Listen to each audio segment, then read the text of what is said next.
Rakhine রাজ্যে সম্ভাব্য সামরিক অভিযানে যুক্তরাষ্ট্রের সম্পৃক্ততা নিয়ে সম্প্রতি ভারতীয় মিডিয়া নর্থ ওয়েস্ট নিউজ যে রিপোর্ট প্রকাশ করেছে তা বাংলাদেশে উদ্বেগের জন্ম দিয়েছে। রিপোর্টে বলা হয়েছে 4 মার্কিন বিমান বাহিনীর কর্মকর্তা ঢাকায় এসে গুলশানের ওয়েস্টিন হোটেলে উঠেছেন এবং শিগগিরই রাখাইন রাজ্যে প্রবেশ করবেন। ওই সংবাদ মাধ্যমটি আরও দাবি করে এই কর্মকর্তা ও তার দল একটি বড় ও সংবেদনশীল কার্গো গ্রহণের প্রস্তুতিতে রয়েছেন, যা রাখাইন অঞ্চলে মার্কিন সামরিক তৎপরতার সূচক হতে পারে।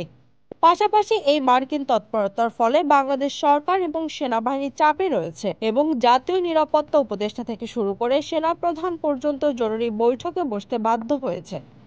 তবে ভারতীয় মিডিয়ার এমন রিপোর্ট মূলত বাংলাদেশের অভ্যন্তরীণ রাজনীতিতে উত্তেজনা তৈরি করার লক্ষ্যে পরিবেশন ছাড়া আর কিছুই না।